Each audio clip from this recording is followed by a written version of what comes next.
Tom Curran's Patriots Talk podcast is presented by FanDuel Sportsbook. Make every moment more. Hey, what's up, everybody? Welcome into Tom Curran's Patriots Talk podcast, joined as always by the indefatigable Phil Perry. We also have Chris Berman joining us today, ESPN's, to give us some perspective on Bill Belichick, the Patriots dynasty, and the unusual spot New England finds itself in. So, Phil Perry, when we look at the Patriots roster, we've talked time and time again. It's not that talented. They don't have a lot of good players. It's a problem. And I thought it'd be fun, and you agreed with me, if we went through the roster and said, who are their best players? And stacked them up, figured out what side of the ball they're on, where are their areas of need. You loved this idea, didn't you?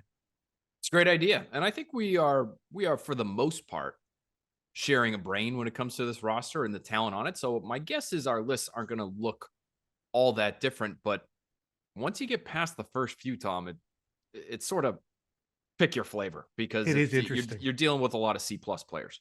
Yeah. And a lot of these guys, and we will mention them as we go along, have expiring contracts. So while they are, say, for instance, as I have Trent Brown at number 5 on my list, he's up. And the number 6 guy is up as well. But let's get to him, and let's both go through our top 5s. My top 5, Phil, actually, let's be a nice host. You go first. Wow, that's so nice of you. My top 5 is going to start with Christian Barmore. From there, I'm going to go with the other Christian Gonzalez. You might say that's a little early, Phil. I don't care. Then I'm going to go with Matt Judon. Then I'm going to go Ramondre Stevenson. And then I'm going to go Trent Brown with an asterisk. Because you need healthy / motivated Trent Brown if he's going to be in your top 5. But that's my 5. Yeah, and I'm not sure what criteria you used in your mind and how much weight you gave to each thing, but I combined talent, role importance, and intangibles. So I started with Christian Barmore because I think that his talent is only matched or approached by Christian Gonzalez. And I think his role importance, especially at the front of that defense, to be a tone setter and to help out the linebackers, is massive. So I went Barmore. Then I went Judon, just because of his production. He's only one ahead of your guy, Christian Gonzalez. I had Christian Gonzalez 3rd. Then I went to Jabril Peppers, because his production has been so great. And I think his role importance in being kind of the point of the spear for the defense and the emotional leader, he's 4. And then I went Trent Brown, no asterisk. Of course, Trent Brown's contract is up at the end of this year. I took it a little bit differently in that I think I weighed talent more heavily, and I weighed on-field role, as I know you did, probably right behind that. When it comes to the intangible stuff, I have it farther down the list. Maybe I shouldn't. Guys like Hunter Henry, David Andrews, Jelani Tavai. I would even put Ezekiel Elliott, Jabril Peppers for sure. He might be at the top of the list of guys for intangibles, just in terms of his competitiveness and the effort that he expends on a weekly basis. So if I was weighing that more heavily, my top 5 might look a little bit differently, but I leaned on talent because I feel like that's sort of where our focus has been all year. It's just the lack of talent on this roster. Right. I'll go first for 6 through 10. I went Mike Onwenu, Ramondre Stevenson, Ezekiel Elliott, Jelani Tavai, Hunter Henry. And again, it's important to note too, Onwenu's up, Ezekiel Elliott's up, and Hunter Henry is up at the end of this year. So what do you think of those 5 guys bringing up the next group? I think it's fair, but I think we are into that range where you could have a whole mess of guys between 6 and 10, and everyone would look at you and shrug their shoulders and say, sure, whatever you say. Because mine is a little bit different. I have Peppers in the mix on my list. I do have Onwenu 1 spot higher than him. So I go Onwenu, Peppers, Henry. Then I go David Andrews, because I think he quietly has actually had a really good season, especially when you consider the intangibles and the fact that he's had 2 rookies alongside him for a lot of this season, with Cole Strange missing as much time as he's had. And even Cole Strange, as a young player coming from a lower level, he's had to do a lot of hand-holding for that offensive line. So Andrews is there for me, as is Kyle Duggar. So I think I had, I have Duggar as my 10th guy. Did you have Jelani Tavai yet? Not yet. No Jelani Tavai. Well, go ahead. Let's see if he gets unveiled in 10 through 14. I'm going to go. I actually still go Jawan Bentley just slightly ahead of Tavai. And I know Tavai is probably the better, at this point, passing game player. Bentley, to me, has a little bit longer resume of being a really impactful run game player. And so I still go Bentley. Then I'll go Jonathan Jones, who I still think is a little bit underrated, even though he's probably getting closer to the end than the beginning. I go in terms of, again, I'm leaning more towards the talent here, Tom. This is early for this guy, but I'm going Pop Douglas. I like it. That takes me to 13. Yeah. Then you get your Tavai. Then you've got your, again, young player with, I think, loads of talent, Keon White. Keon White. All right, so we're getting into the same guys. I got Kyle Duggar. Then I have Kendrick Bourne because of talent and production. Obviously, he's been out of the lineup and he's got an expiring contract too. Then Keon, then David Andrews and Jawan Bentley. So that's my group there coming up behind you. But we're starting to match up a lot. And again, when you look at these players, who would look at the Patriots and say, I could use that guy of that group? Pretty much all of them. I think all of them would find a home somewhere in the grand landscape of the NFL. Every one of them. So we're not to a point yet where we're getting to the Patriots who couldn't play anywhere else. Would they start someplace else? Yeah, I think Duggar would start and Keon White would start. David Andrews would start for a lot of teams. I don't know if Bentley would. Depends on your defense. But it's an interesting discussion. I think all of these people that we've gotten to so far have high value. They just high value is relative. Do you understand what I'm driving at here? Again, that's why when an idiot like me says it might be a 10 or 11 win team, it's not crazy had they been prepared to and played to their abilities, whether because of injury, lack of development, Mac Jones peeing down his leg, whatever it was. We're 15 players in, and we're not down to well, what are you going to do with that guy? He can't play. Right. What does that tell us? It tells you they do have about, in terms of the total sum of names, they have about what you need to fill a starting offense and a starting defense with starting caliber players. Like even somebody like Keon White, who's really not a starter yet, but I think in a year will be, and in 2 years certainly will be, and has the talent to be that kind of guy. They could field a team, but when you do start to experience some injuries, or you do have one position like quarterback that is so significantly impacting all the others that hampers the overall operation, just because you have starting caliber players, it doesn't mean it's good enough. How many stars, Tom? How many stars That's the thing. are on this list? The gap from Barmore, Judon, and Gonzalez, those three, take them out. But the gap from your fourth best player on the team, who I logged as Trent Brown and Mike Onwenu, the gap between those two players and their value, talent, and production, and say Jawan Bentley, isn't great enough. Nor is the gap between your top two players, one being a defensive lineman, the other being an edge player. You can't have one, in my list, 4 of the top 5 players on the team are on defense. The 5th is a peekaboo brilliant player in Trent Brown, doesn't touch the ball, nor does Mike Onwenu touch the ball, and he's at number 6 for me. So there is the building of the team. That gets back to, I guess that's answering my own question. What I'm learning is star power isn't high enough, and the team isn't well balanced enough, especially when it comes to who's going to score touchdowns and put points on the board for you. And Tom, they don't have enough young, promising players either. I mean, I'm giving Keon White a lot of credit. I'm giving Christian Gonzalez a ton of credit. He's number 2 on my list. I'd even give Marcus Jones, if we were to continue our list, he would be the next guy up for me. How many guys that are still on their rookie contracts are got, Barmore's one of them for sure, and he's at the top. But how many guys are on the rookie contracts that even if they're not starting right now, you look at them and say, but I know that guy's going to be a player. There's 3, 4. It's not good enough. Again, especially when you're high-end veteran, typically highly paid, talent isn't stacking up with the rest of the league. Yeah, Jonnu Smith should have been a good player. He would be, you would think he would be a top 7 player right now. Nelson Aguilar, you would have hoped. Devontae Parker, you would have hoped. Juju Smith-Schuster. If Jacoby Myers was on this list, he'd probably be around number 6 or 7. I mean, that's it, and he's not going to crack my list. Let's keep on going. Cole Strange comes in for me at 16, followed by Jonathan Jones. Anthony Jennings jumps in here. Then DeMario Douglas, then Dietrich Wise. I might have DeMario a little lower than necessary, but I spoke to somebody this week and was talking about Cole Strange, NFL executive, and they said, we really liked him. We were looking at him for second round, which was, I thought, enlightening to me because, a lot of people see him as outside the top 100, but I do think Cole Strange is a good player. He is a starting caliber NFL guard.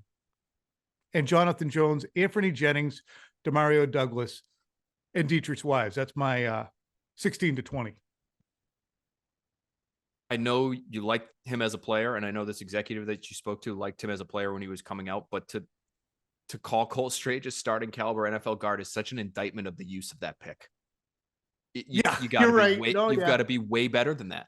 And I think, even that is kind of borderline. Like, I think even you would admit you're projecting a little bit just because he's been banged up and he has been up and down when he's been out there. It's not like he's been a dominant guy by any stretch. So my next 5.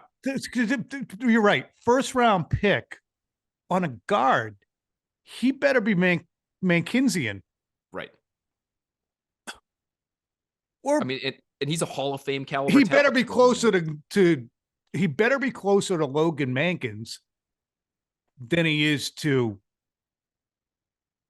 Joe Andruzzi. If you're going to use a first round pick on him. Joe Andruzzi was undrafted, excellent player, won Super Bowls. But if you look at the scale, he's closer to Joe Andruzzi than he is to Logan Mankins. And I would say you're probably hoping he's Joe Andruzzi at this point, by the end of his rookie deal here. He's only got 2 years left on that thing. I go Marcus Jones at 16 for me. Then I go Devon Godshaw, who I think it remains a little bit underrated, but has been really important to their run defense this year. Then I go Ezekiel Elliott, who's a guy who's a veteran and he's clearly closer to the end, but I think had him way up there. I think they should be trying to keep him around because I like the effort that he has shown us this year. Then I go Anthony Jennings, and then I do go Dietrich Wise. He made my section of this list as he did for you. This is great. We are very much in alignment. And I say we have a couple differences in terms of, I have Andrews a little bit higher, I think. You have Elliott higher. I have Pop Douglas much higher. I'm, you know me. I like these young guys and their ceilings, and I think there's so much value there, especially when you start talking about contract values that and even if you put those aside, DeMario Douglas to me is Tommy's. How many game-changing players do they have? You're right. He's a game changer, and that's what argues for it. He has the ability to be, as Marcus Jones does, I think, the ability to provide you 1 or 2 plays that change the entire complexion of a game, and they could use more. And that's why ball handlers matter, because you can have Mike Onwenu doing a brilliant job and being a better player, but he's doing a job, as everybody who watches football understands, to facilitate the guy who gets the ball. So who's more important, the guy doing the job initially or the guy who's actually going to have to produce with the job done by someone else? It's always a great football conversation. That's why it's the greatest sport to cover. Here we go. For me, I think I'm 21 through whatever here. Devon Godshaw, Marcus Jones, Bryce Behringer. He's just been good. All right. I might be able to be talked out of that. Maybe I was starting to hit the wall. Mac Jones. Okay. Mac Jones. Oh, he made the top 25. Yeah. Marte Mapu. Bailey Zappi. City So.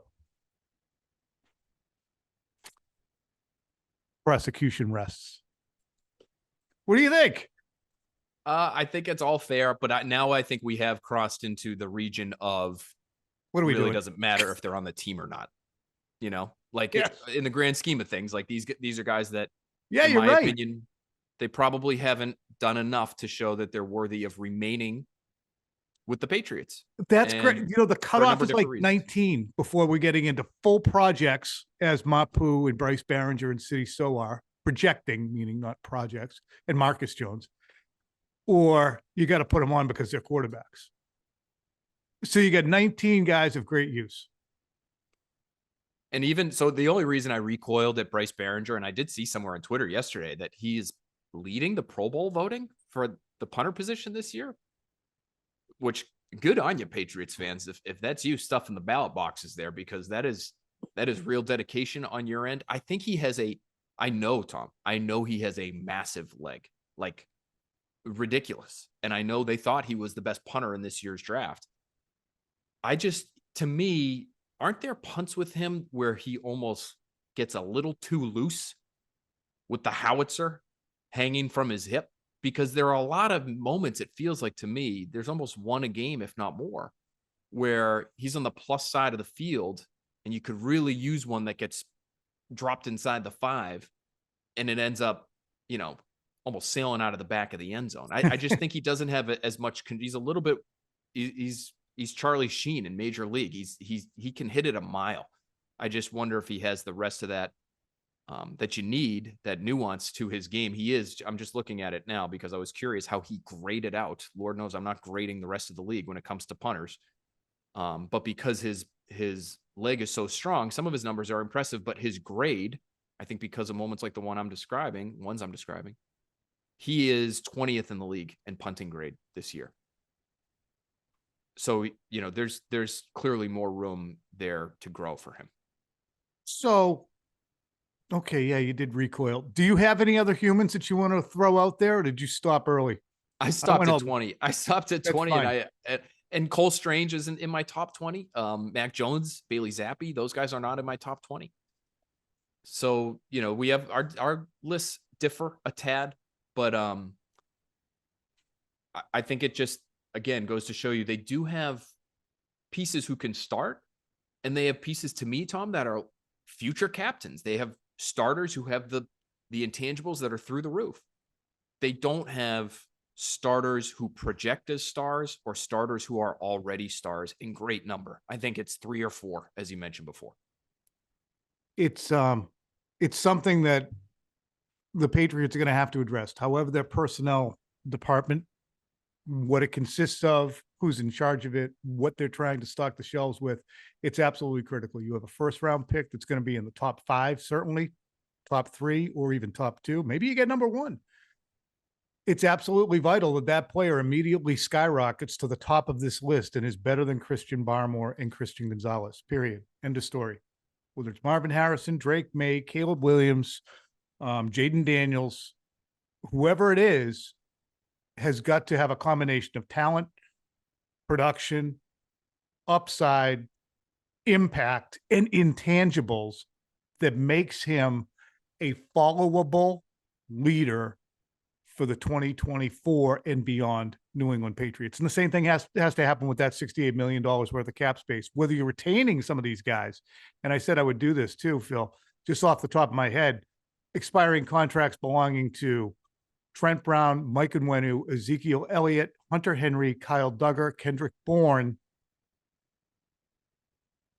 And I think that's about it from that group of guys, but that's about 7 guys, all of them basically in the top 15 or 12 of our list.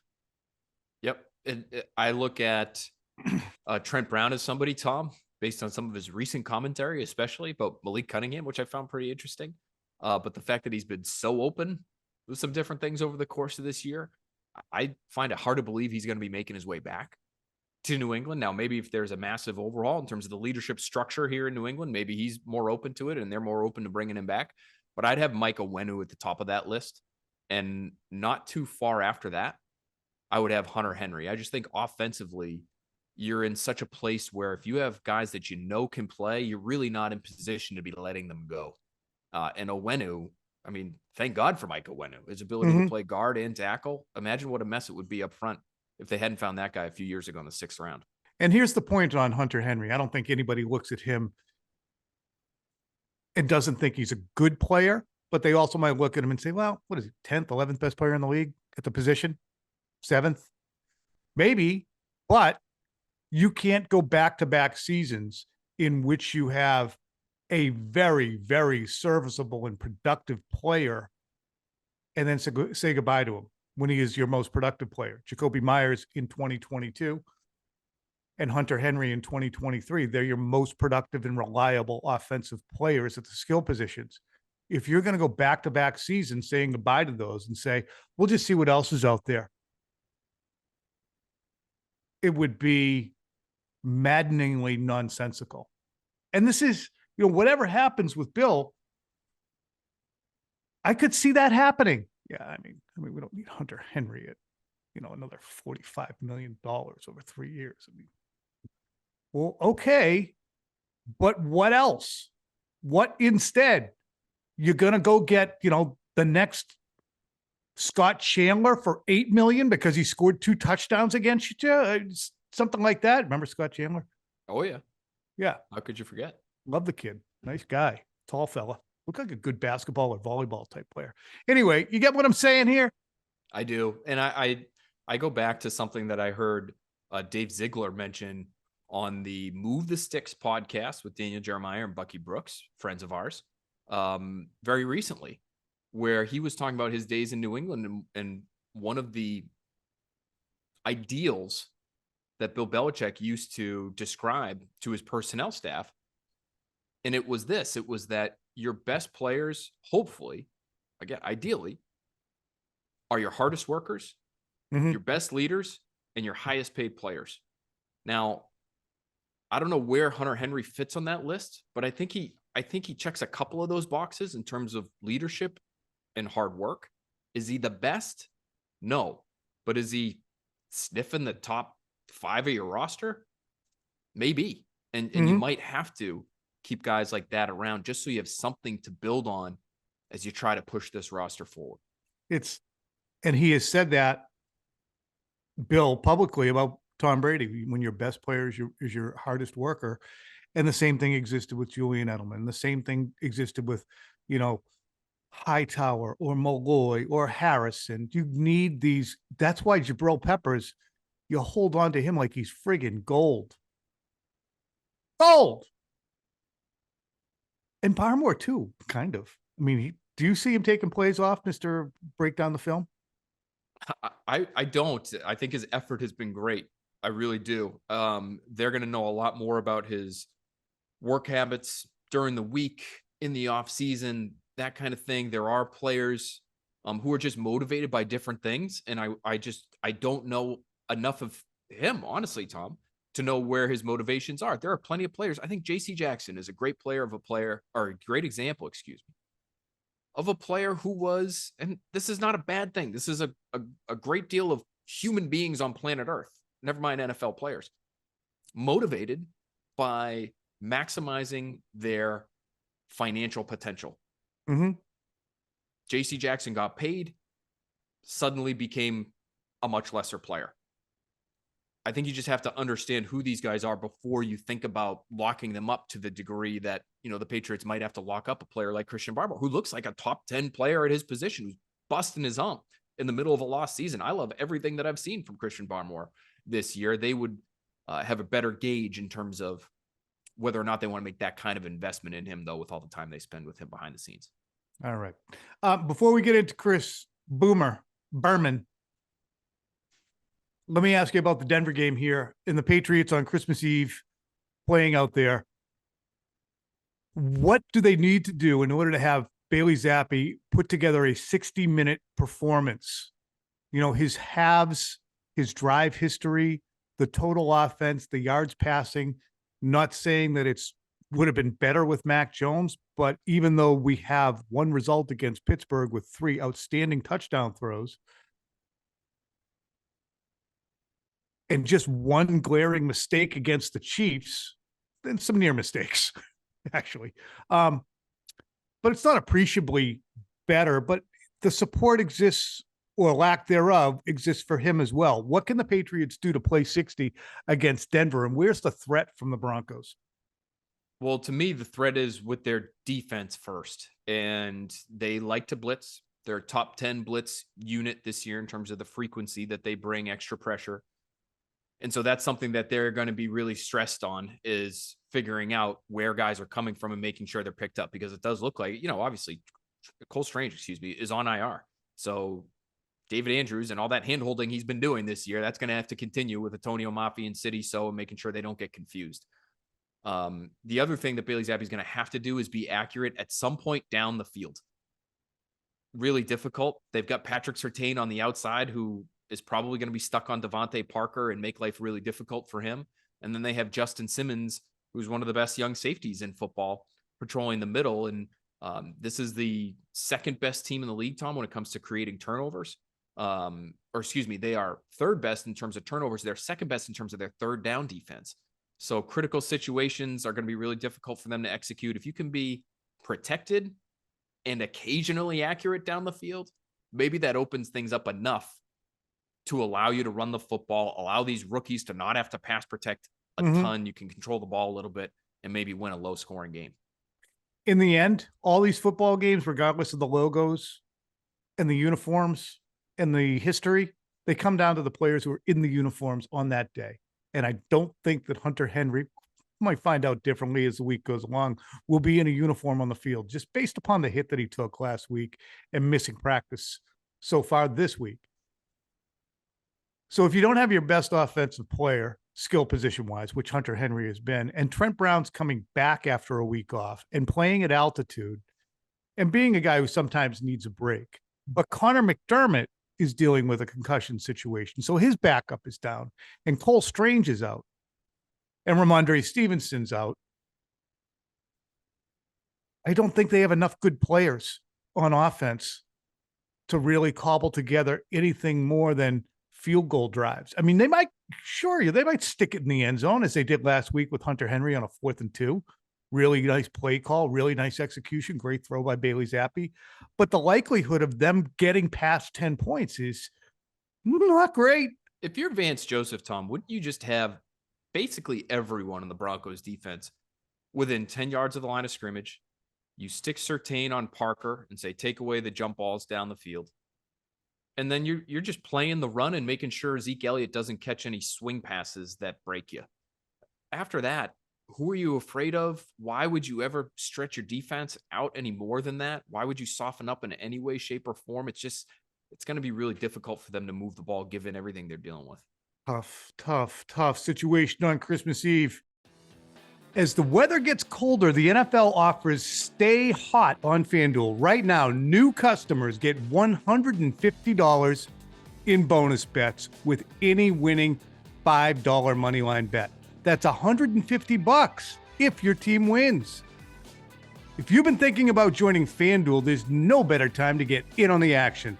The app is so easy to use. There's a wide range of betting options, including spreads, player props, over-unders, I call them totals, and more. So visit FanDuel.com/NSBO and kick off the NFL season. FanDuel, official partner of the NFL. 21 plus and present in Mass. Hope is here. First online real money wager only. $5 pregame moneyline wager required. $10 first deposit required. Bonus issued as non-withdrawable bonus bets that expire 7 days after receipt. See terms at sportsbook.fanduel.com. Gambling helpline, mass.org, or call 800-327-5050 for 24/7 support. Play it smart from the start. GameSenseMA.com or call 1-800-GAM-1234. Phil, want to thank you for all you do. This will be the last pod. Well, we'll do an aftermath pod Christmas Eve. But if the folks don't hear that, I want to publicly thank Phil and the Skull Crusher, John Henry, all the people who we are such good friends of the pod. There are dozens of them we communicate with on a regular basis. Our buddy KOS, Karen, Zach from Duckhorn, George, the Codger, Williamson. So we appreciate all you guys very much. And look at that. See, he's just walking around the house with that because there was no way this was designed. So he just has that at the These ready. are just hanging out. These are just hanging out. Sleigh Merry bells ring. Are you listening? Right now, we have a conversation with Chris Berman to bring to you, folks. It's brought to you by FanDuel. Do me a favor, make every moment more. Whoop. Ladies and gentlemen, here he is. It's the great Chris Berman, the legendary Chris Berman. Boomer, thank you so much for jumping on, my friend. I don't know about legendary, but you got my check, Tom, so thank you. As we look at the Patriots, 3-11, boom, I think what's hard for folks to wrap their heads around is that no one ever anticipated a Bill Belichick team having a floor that would be this low. You always felt, well, Bill's going to get you to 7 wins. He's going to get you to 8 wins. It would never bottom out. How jarring is it to see the difficulties his team is having this year under Bill? Well, I mean, just as a fan, let alone someone that knows all the particulars, well, not all the particulars, but that follows the Patriots like we all do, very jarring because, well, how do you allow a team 10 points or less? Here's the middle of the season and lose all the games. So it's not like, okay, nothing is working. It's not like the old, we have good defense. I agree. I wouldn't 8-9, 9-8. I mean, we all were in the same boat, right, Tom? So going into the season, it's jarring because he's won, what's the number? 332 games. Like he didn't forget, right. You know, he forgot more football than all of us combined will ever know. So it's painful from anyone that watches the game who respects what he and his teams have accomplished and what he stands for, really. But it's not like, oh my God, bad luck. Here's a fumble at the 10 straight games, right? Like, yeah, it's not like 3 tipped picks and the team loses 27-26. Yeah, nobody thought the offense and Mac Jones would regress like this. I'm not telling you anything you don't know. So it's still, when we finish the year, we'll look back and go, wait a minute, they were 3-11 or however it ends up, right? 4 and 13. What? Now you and I are old enough to remember some Patriot teams that were like that, but that's not the point of the question. No, but if you tick off, you go to Pro Football Reference, I'm sure, and you tick off and you look at these guys just to look at their careers, and you'll see 12, 12, 13, 14, 12, 12, 11, 10, 4, and it will lead to, at the end of the season, what ends up happening with Bill. And the reason is that 4 or 3 or 5 or whatever it ends up being. But what's your feeling for Bill the person? Because I think that he has a unique relationship with you. So what's your feeling for him as a friend and professional colleague and acquaintance? Well, any of us, you do it, and people watching this, listening to this, roll up their sleeves and go to work every day and try to do the best they can. I mean, we start like that, and we know that that's what he is doing. We know that he isn't going to work this year. My God, that's so not Bill. You hate to see somebody at the pinnacle. Look, we all have years, or in football terms, or things that we do that are not up to standards that we expect others to look at us that way. What I'm trying to say is, I mean, he's a walking legend, yet I don't think he's sleeping 3 hours a night as opposed to 4. You know what I'm saying? Not to be trite. I know he's been looking for answers every week. And at this point, my feeling for him is he's never gone through something like this, although maybe I'd have to look as an assistant way back with Detroit or Denver, but that's not the point. Detroit or something. It's funny. He would never want your pity, Boom, right? He would never, and he would say, look, this is the life we chose, Boom. No, that's a good point, Tom. He doesn't go into any season saying, okay, we should be 13-4. So I don't think he's saying, oh, we should be 9-8 and what's happened and this and that. I don't know how to feel for him. I guess that's 3 minutes of stumbling in the answer. I'm almost as shocked as he is. Aren't you? Yeah. Oh, yeah. Because, even though our job is to chronicle what the direction of the team is, you've also been a million places in your professional life because of what the guy built. So while you go through and second guess and hindsight 2020 and talk about Jacoby Myers and how the Brady thing should have gone and why didn't Jonnu Smith work out and why was there a defensive coordinator, you were also aware the whole time of what you said at the beginning. He's forgotten more than we know. So it is mind-boggling. Here's the only thing I would say And if Bill could step back, which is not, you got 3 games left, you try to win them, right? How do we game plan against Denver? How do we game plan against Buffalo? And then I forget who they finished with. What, Jets? Just what we need, right? The Jets. So he's trying to win those games at the moment. I think the only thing that I would say, because I've seen it with others, although Bill is really in a class by himself, is that the job of coach and still having a final say in personnel, but it's too much to do it all. I know there's others, obviously there that are saying that running the entire college scouting department while he's trying to game plan for the Denver Broncos. But I think it's long become too big for anybody. That's not a Bill comment. That's a Andy Reid learned it. He'd be the first to admit. Now, does he have veto power in the Chiefs over Brett Veach, who he worked with forever? But yeah, but there's a lot of it. It's like, I just want to coach. So Bill, that's not his undoing, but I think if he took a step away from it, he would go, it is way too much. Not that he's trying to balance the salary cap every day. I mean, that's not his deal. But I think if he were honest with himself, I feel that like, maybe in my gut, I felt, but this is always the way I've done it, and therefore not above reproach, like, well, it's going to work again. It'll work for 20 years or whatever. The job is too big to do it all. It's just too complex, even for somebody as talented. That's not even the right word, Tom. Somebody as sharp, dedicated, intelligent, sees big pictures, sees little pictures, sees all of it. Nobody's had it's just too many hats to wear. If he were honest with himself. Yeah.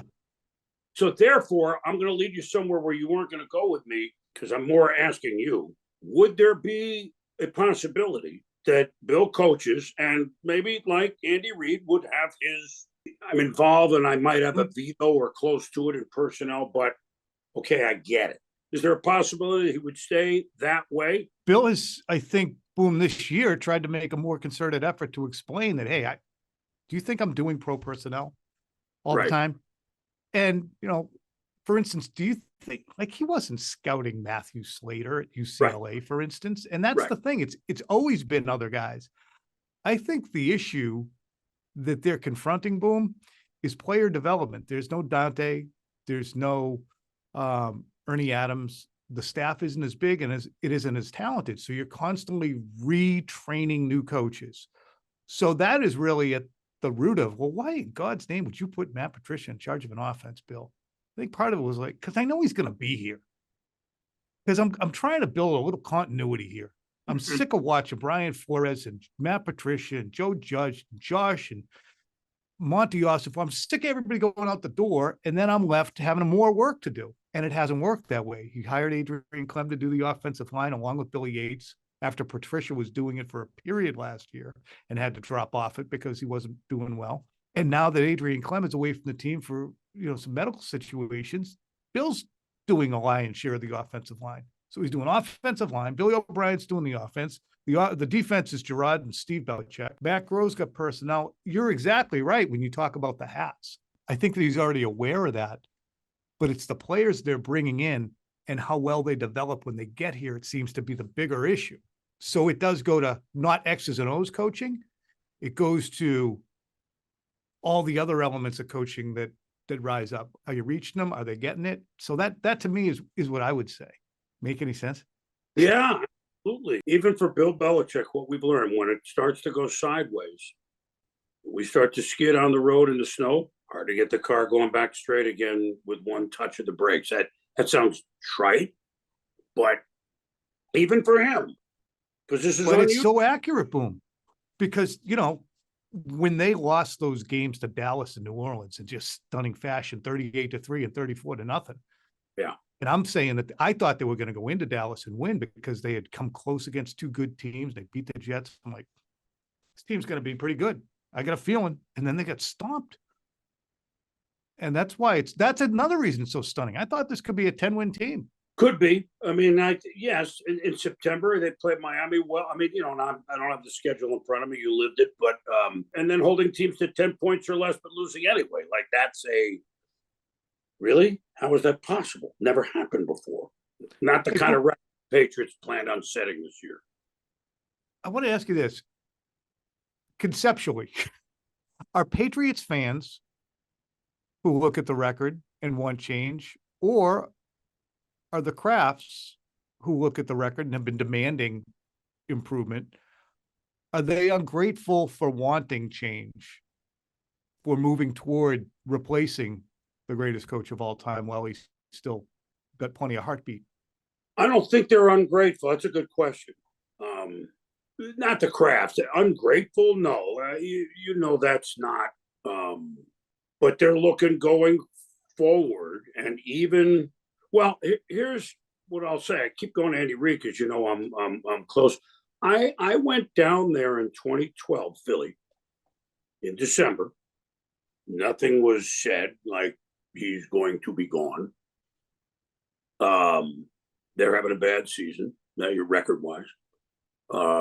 And I remember the owner, Jeffrey Lurie, came down and stood with me on the sidelines at a Thursday practice. It wasn't any big Eagles game, but I just went down there. And he kind of said, we don't know for sure, but maybe it's just a change is good for everybody. He wasn't trying to tiptoe through any answer. And I wasn't sitting there pegging him. He came down to see me. And so nobody was ungrateful. Certainly not in the ownership case, and I can't see the Crafts being ungrateful. I mean, my God, they're the team of 2 decades. I mean, nobody's the team of 2 decades. And fans have memories like me sometimes, who's 68 years old. Like, don't ask me what I had for breakfast. I'm kidding, and I'm not. Fans are they're the best. Without them, we have them, right? So. But they want to see a winner. But does that mean, okay, let's give it 3 more years of this because Bill will never be like this again? It's more the fan question and the Kraft question is a different one. Yeah. Sometimes fresh air. I'm not implying that this should happen, but sometimes it happens even against our will or our desires. And fresh air ends up being a good thing. I mean, it happened, and he went to the Chiefs. I mean, he didn't have Mahomes there when he went there. And so it's not like you drop in and you have one of your best quarterbacks of all time waiting for you. But it does mirror Brady. Here's what I would say. I would think Bill would want to finish here, whatever that year is. I mean, whether it's after catching Don Shula, or I would think he would want to. I would think the Crafts would want to in a perfect world.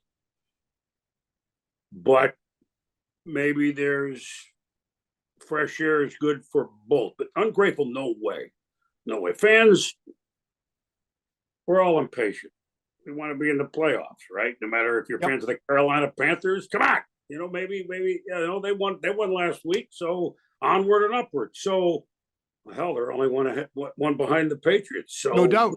Which is that actually hurt to just say that. Fans,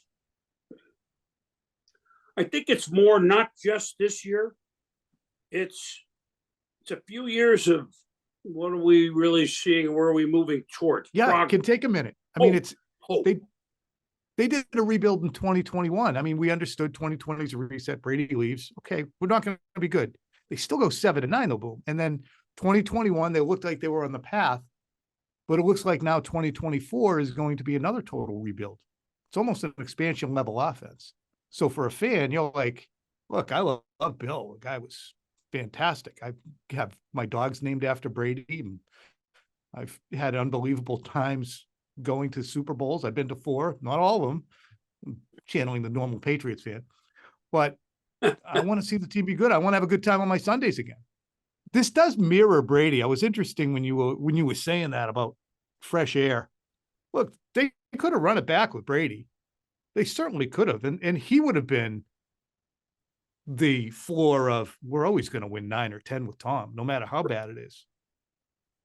But the fresh air did everybody a little bit of good. Not the Patriots necessarily, but certainly Tom. Yeah. Although we will remember Tom won last year, what were they, 8-9? They did win their division and they hosted a playoff game. So, but he won a Super Bowl and so fresh air, of course. It was never about who was more important. It was the greatest marriage of coach and quarterback of all time, unless you want to look at the playoff record of Bart Starr and Vince Lombardi, which was a different time. And what was that, 9-1? But you know what I'm saying. 20 years. So, yeah, fresh air is not say desired, but sometimes it can be a very good thing. And I think that's exactly what we're seeing. Don't you? 100%. Yeah. I mean, you've tried to allow the latitude to make things work, let things work. And I wonder too, Boom, would Bill look at this and say, and I'm sure he has a million explanations for why it's this way, but say, whether it was Richard Seymour or Logan Mankins or Tom Brady or Lawyer Malloy, it's a production business. I get the decision. And I'm moving on. They're moving on from me after they see, okay, we have to move on. Well, he'll be a big boy, however it comes out. I wouldn't say it's 100%, but I don't know. I'm not there like you are. I don't know that it's a complete stamp yet. And I'd allow that you're right, just in the reporting that I've done that caused a bit of a stir. We were talking last week. I would allow that. It's getting harder and harder. I said it was 28-3 last week. Now it's probably 31-3. Right. Well, we'll see. I mean, there's other parts to it. He's got a contract for another year. I would be shocked if, at least publicly and even privately between them, whenever push comes to shove, which is now soon, that it would be nasty, no way. Messy, no way. Difficult.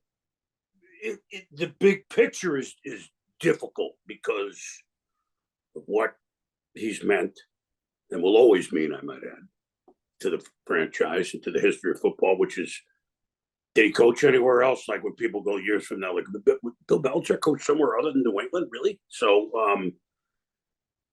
I can't imagine it wouldn't be, in the end, that there will be some machinations one way or the other, that it won't be mutually agreed upon. It will not be, nobody's looking for the groceries, Parcells. I mean, we're not, right? Obviously, right? You don't want to see the HC of the NYJ happen again and another arm wrestle, mud wrestle, really, over compensation. You don't want to see that. And that's why I think the Crafts do have control over preventing that from happening. I mean, do you want to go to the mattresses for a second round pick in 2025? Or do you want to be able to, Chris, thank you so much, because, nobody brings it like you do in terms of perspective and your connection with the Patriots, and people's connection with you is indispensable. Well, you're very kind, Tom. I appreciate your reporting. You're fair. You're right there. And who knew that this would be a maelstrom this year? We wish everybody a happy holidays and a Merry Christmas. That's for sure, starting with you and yours.